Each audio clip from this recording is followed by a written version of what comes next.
ಎಲ್ಲರಿಗೂ ನಮಸ್ತೆ. ನಾನು ನಿಮ್ಮ ರೂಪಾ ಪೂಜಾರಿ. ವಿಡಿಯೋ ಮಾಡೋ ಕಾರಣ ಏನಪ್ಪಾ ಅಂತಂದ್ರೆ, ಕಾರಣಾಂತರದಿಂದ ಸ್ವಲ್ಪ ಮನೆಯೆಲ್ಲ ಕ್ಲೀನ್ ಮಾಡಿ ಇಡ್ಬೇಕಾಗಿ ಬಂತು. ಹಾಗೆ ಮಾಡುವಾಗ ನಿಜ ನಾನು ಅನ್ಕೊಂಡಿರ್ಲಿಲ್ಲ ಇಷ್ಟೊಂದು ಪುಸ್ತಕಗಳು ನನ್ನ ಹತ್ರ ಅದಾವ ಅಂತ ಹೇಳಿ. ಎಲ್ಲ ಬ್ಯಾಗಲ್ಲಿ ಎಲ್ಲ ಬಾಕ್ಸಲ್ಲಿ ಫುಲ್ ಪುಸ್ತಕಗಳು ತುಂಬ್ಕೊಂಡು ಹೋಗ್ಬಿಟ್ಟಿದಾವೆ. ಅಂದ್ರೆ ಎಲ್ಲ ಪ್ಯಾಕ್ ಮಾಡಿ ಇಟ್ಟು ಒಂದ್ ಕಡೆ ಇಟ್ಟು ಆಮೇಲೆ ಎಲ್ಲ ಕ್ಲೀನ್ ಮಾಡಿ ಜೋಡ್ಸಿಡ್ಬೇಕಂತಂದ್ರೆ ಬಟ್ಟೆ ಬರೀ ಎಲ್ಲಕ್ಕಿಂತ ಜಾಸ್ತಿ ಪುಸ್ತಕಗಳೇ ತುಂಬ್ಕೊಂಡ್ಬಿಟ್ಟಿದಾವೆ. ನಮ್ಮಮ್ಮ ಹೇಳ್ತಿದ್ರು, ಇಷ್ಟೊಂದು ಪುಸ್ತಕಗಳು ಇಟ್ಕೊಂಡು ಏನ್ ಮಾಡ್ತೀರಾ, ಓದಿರ್ತೀರಾ, ಒಕಟ್ ಬಿಡಿ ಅಂತ ಹೇಳಿ. ಅವ್ರು ಹೇಳೋದು ಖರೆ ಅನ್ಕೊಳ್ಳೋಣ ಅವ್ರ ಪ್ರಕಾರ. ಬಟ್ ಪುಸ್ತಕಗಳು ಒಂದ್ ಸೆಕೆಂಡ್ ನಂಗೆ ಎಲ್ಲಾ ಪುಸ್ತಕಗಳು ನೋಡ್ತಿರ್ಬೇಕಾದ್ರೆ ಒಂದ್ ಟೈಮ್ ಅಲ್ಲಿ ನಾನು ಓದಿರುವಂತ ಪುಸ್ತಕಗಳು, ಓದಿದಾಗ ನನ್ಗೆ ಅನ್ಸಿರೋ ಬರ್ದಿರುವಂತ ಹಾಳೆಗಳು, ಅಂದ್ರೆ ನನ್ನ ಅನಿಸಿಕೆ ಬರ್ದಿರುವಂತ ಪುಸ್ತಕಗಳೆಲ್ಲ ಸಿಕ್ಕಾಗ ಒಂದ್ ಕ್ಷಣ ಆ ನೆನಪುಗಳೆಲ್ಲ ಮುಂದ್ ಬಂದ್ಬಿಡ್ತು. ಏನೋ ಗೊತ್ತಿಲ್ಲ, ಪುಸ್ತಕ ಓದೋದಂದ್ರೆ ಒಂಥರ ಖುಷಿ. ಇಲ್ಲಿ ಏನ್ ಪುಸ್ತಕ ಕಾಣಿಸ್ತಿದಾವಲ್ಲ, ಇದರಿಂದ ನಾನು ತುಂಬಾ ತಿಳ್ಕೊಂಡಿದ್ದೀನಿ. ಎಲ್ಲಾ ಪುಸ್ತಕಗಳಿಂದ ಒಂದೊಂದು ಅಂಶಗಳನ್ನ ನಾನು ತಿಳ್ಕೊಂಡಿದ್ದೀನಿ. ದುಡ್ಡು ಕೊಟ್ಟಿವಿ, ಓದಾದ್ಮೇಲೆ ಪುಸ್ತಕ ಕಟ್ಬೇಕೇನಂತೆಲ್ಲ, ಮತ್ತೆ ಆ ಪುಸ್ತಕ ಓದ್ರೆ ಇನ್ನೂ ಖುಷಿನ ಕೊಡುತ್ತೆ ನಮ್ಗೆ. ಸೊ ಏನ್ ಪುಸ್ತಕ ಇದಾವಲ್ಲ, ನಾನು ಎಲ್ಲಾ ಪುಸ್ತಕಗಳಿಂದ ಏನೋ ಒಂದು ಹೊಸದಾಗಿ ತಿಳ್ಕೊಂಡಿದ್ದೀನಿ. ಇಲ್ಲಿ ಕಾಣಿಸ್ತಿದೆಯಲ್ಲ, ಇದು ಅಕ್ಕ ಮಹಾದೇವಿಯವರ ಪುಸ್ತಕ.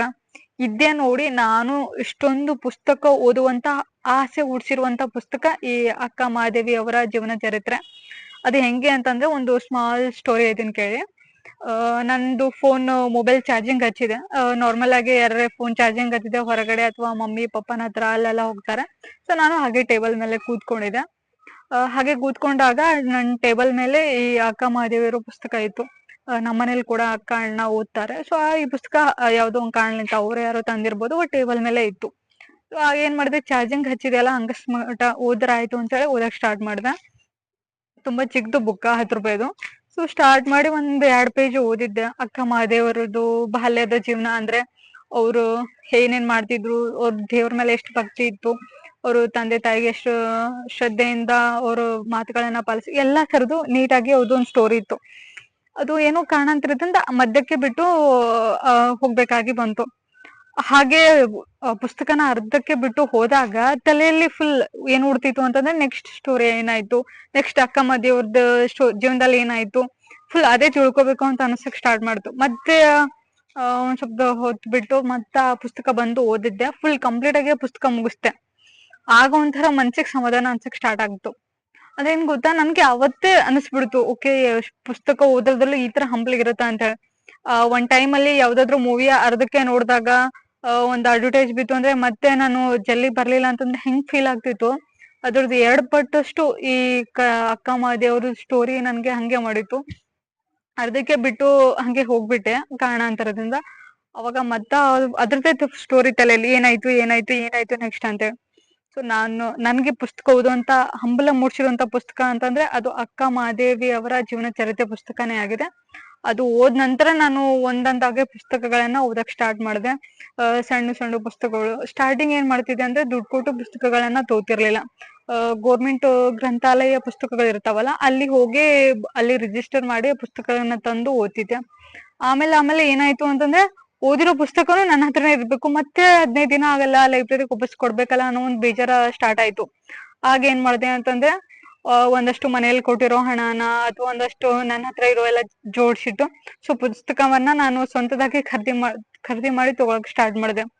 ಹಾಗೆ ತಗೊಂಡಕ್ಕೆ ಸ್ಟಾರ್ಟ್ ಮಾಡಿರೋ ಅಂದ್ರೆ ಒಂದಷ್ಟು ಪುಸ್ತಕಗಳಲ್ಲಿ ಮೊದಲನೇ ಪುಸ್ತಕ ಯಾವ್ದಪ್ಪ ಅಂತಂದ್ರೆ, ಗುರುರಾಜ್ ಕರ್ಜ್ಗಿ ಅವ್ರದ್ದು ಕರುಣಾಳು ಬಾ ಬೆಳಕೆ. ಈ ಪುಸ್ತಕ ನಾನು ಫಸ್ಟ್ ತಗೊಂಡಿದ್ದು. ಆಮೇಲೆ ಕ್ಷಣ ಹೊತ್ತು ಆಣೆ ಮುತ್ತು ಪುಸ್ತಕ ಒಂದ್ ತಗೊಂಡೆ. ಸುಧಾ ಮೂರ್ತಿ ಅವ್ರದ್ದೊಂದು ಪುಸ್ತಕ ತಗೊಂಡೆ, ಗುಟ್ಟೊಂದು ಹೇಳುವೆ. ಈ ಪುಸ್ತಕ ಓದಕ್ ಸ್ಟಾರ್ಟ್ ಮಾಡ್ದೆ. ಆಮೇಲೆ ಒಂದೊಂದಾಗಿ ಎಲ್ಲಾ ಪುಸ್ತಕಗಳನ್ನ ತಗೋಕ್ ಸ್ಟಾರ್ಟ್ ಮಾಡಿದೆ. ಸೊ ನೀವ್ ಯಾರಾದ್ರೂ ಪುಸ್ತಕಗಳನ್ನ ಓದಕ್ಕೆ ಸ್ಟಾರ್ಟ್ ಮಾಡ್ಬೇಕು ಅಂತ ಅನ್ಕೊಂಡಿದ್ರೆ, ಮೊದಲನೇದಾಗಿ ಚಿಕ್ಕ ಪುಸ್ತಕಗಳನ್ನ ಓದಕ್ ಸ್ಟಾರ್ಟ್ ಮಾಡಿ.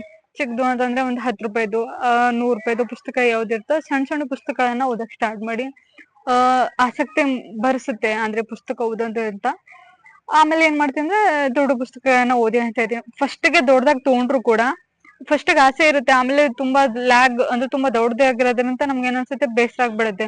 ಆಸೆ ಕೂಡ ತಂದಿರೋ ಪುಸ್ತಕ ಕೂಡ ಓದಕ್ ಮನ್ಸಾಗಲ್ಲ. ಹಾಗಾಗಿ ಮೊದ್ಲೇದು ಏನ್ ಮಾಡ್ತೀವಿ ಅಂದ್ರೆ, ಸಣ್ಣದಾಗಿ ತಗೊಳ್ಳಿ. ಅಂದ್ರೆ ಫಸ್ಟ್ ನಾನು ಓದಕ್ ಸ್ಟಾರ್ಟ್ ಮಾಡಿರೋ ಪುಸ್ತಕ ಯಾವ್ದು ಅಂತಂದ್ರೆ, ಅದು ಅಕ್ಕ ಮಹಾದೇವಿ ಅವರ ಪುಸ್ತಕನೇ ಆಗಿದೆ. ಏನೋ ಒಂದ್ ಗೊತ್ತಿಲ್ಲ, ಪುಸ್ತಕಗಳು ಕಣ್ ಮುಂದೆ ಇದ್ರೆ ಅದು ಒಂಥರ ಖುಷಿನೇ ಬೇರೆ. ಒಂದೊಂದ್ ಪುಸ್ತಕನು ಒಂದೊಂದು ಏನೋ ಒಂದು ಕಲ್ಸ್ಕೊಟ್ ಹೋಗುತ್ತೆ ನಮ್ಗೆ. ಎಲ್ಲೋ ಒಂದ್ ಲೈನ್ ಇನ್ಸ್ಟಾಗ್ರಾಮ್ ಅಲ್ಲಿ ಓದಿದ್ದು ನಾನು, ಪುಸ್ತಕ ಓದೋರು 100 ಜನರ ಜೀವನದ ಪಾತ್ರದಲ್ಲಿ ಹೋಗಿ ಬರ್ತಾರೆ ಅಂತ ಹೇಳಿ. ಅದು ನಿಜಾನೇ. ನಾನು ಪುಸ್ತಕ ಓದುವಾಗ ಆಲ್ರೆಡಿ ನಾನು ಅಜ್ಜಿ ಕ್ಯಾರೆಕ್ಟರ್ ಅಲ್ಲೂ ಕೂಡ ಹೋಗ್ ಬಂದಿದ್ದೆ. ಒಂದ್ ಅಜ್ಜಿ ಆಗಿದ್ಲು, ಅವ್ರ ಮೊಮ್ಮಗಳಿಗೆ ಅವಳು ಈ ತರ ನೋಡ್ಕೋತಿದ್ಲು. ಆ ಒಂದ್ ಕ್ಯಾರೆಕ್ಟರ್ ಓದುವಾಗ ಆ ಅಜ್ಜಿ ಕ್ಯಾರೆಕ್ಟರ್ ಅಲ್ಲಿ ನಾನು ಇರ್ತಿದ್ದೆ. ಅಜ್ಜಿದು ಪಾತ್ರ ಏನ್ ಸಾಲು ಓದ್ತಿರುವಾಗ ಆ ಟೈಮ್ ಅಲ್ಲಿ ನಾನು ಅಜ್ಜಿ ಆಗಿರ್ತಿದ್ದೆ. ಮಗುವಿಂದ ಅನಿಸಿಕೆ ಲೈನ್ಸ್ ಇರ್ತಾವಲ್ಲ, ಅದು ಓದುವಾಗ ಆ ಟೈಮ್ ಅಲ್ಲಿ ನಾನು ಮಗು ಆಗ್ತಿದ್ದೆ. ಸೊ ಏನಂದ್ರೆ ಪುಸ್ತಕ ಓದುವಾಗ ಪ್ರತಿ ಪಾತ್ರದಲ್ಲೂ ನಾವ್ ಇಳಿದಿರ್ತೀವಿ. ಅವಾಗ ನಾವು ಈ ಪಾತ್ರದಾಗ ಇದ್ರೆ ನಾನ್ ಸೂಕ್ತ ಆಗ್ತೀನ, ಈ ಪಾತ್ರದಾಗ ನಾನ್ ಹೋದ್ರೆ ಹೇಗಿರ್ಬೇಕು ಅನ್ನೋದನ್ನ ನಮ್ಗೆ ಅಲ್ಲೇ ಕಲ್ಸ್ಕೊಟ್ಬಿಡುತ್ತೆ. ಮೊದ್ಲೂನು ಹೇಳಿದೀನಿ, ಈಗೂ ಹೇಳ್ತೀನಿ, ಪುಸ್ತಕ ಓದೋದ್ರಿಂದ ನಮ್ಗೆ 30 ವರ್ಷ ಸಿಗುವಂತ ಅನುಭವ ಈಗ ಸಿಕ್ಬಿಡುತ್ತೆ. ಹಾಗೆ ಸಿಕ್ಕಿರೋ ಅನುಭವದಿಂದ ನಾವು ಜೀವನವನ್ನ ಉತ್ತಮವಾಗಿ ಇನ್ನು ನಡೆಸ್ಬಹುದು. ಪುಸ್ತಕ ನಾನು ಹೇಳೋದು best, one of the best. Ravi Belagere ಅವ್ರು ಹೇಳ್ತಾರೆ, ಏನ್ ತಗೋತಿರೋ, ಏನ್ ಕೊಂಡ್ಕೋತಿರೋ ಬಿಡ್ತಿರೋ ಗೊತ್ತಿಲ್ಲ, ಪುಸ್ತಕಗಳನ್ನ ಕೊಂಡ್ಕೊಳ್ಳಿ ಅಂತ ಹೇಳಿ. ನಿಜ, ಒಂದೊಂದ್ ಪುಸ್ತಕನು ನಮ್ಗೆ ಒಂದೊಂದು ಪಾಠ ಕಲ್ಸ್ಕೊಟ್ ಹೋಗ್ಬಿಡುತ್ತೆ.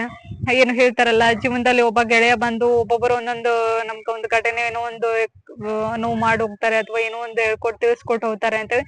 ಸೇಮ್ ಪ್ರತಿ ಒಂದ್ ಪುಸ್ತಕನು ಒಂದೊಂದು ಪಾತ್ರ ನಮ್ದು ಜೀವನದಲ್ಲಿ, ಒಂದೊಂದು ಪುಸ್ತಕನು ಒಂದೊಂದು ಗಳಿಗೆ ಘಟನೆಯನ್ನ ಕಲ್ಸ್ಕೊಟ್ಟು ಹೋಗುತ್ತೆ ಅಂತ ನಾನು ಹೇಳ್ತೀನಿ.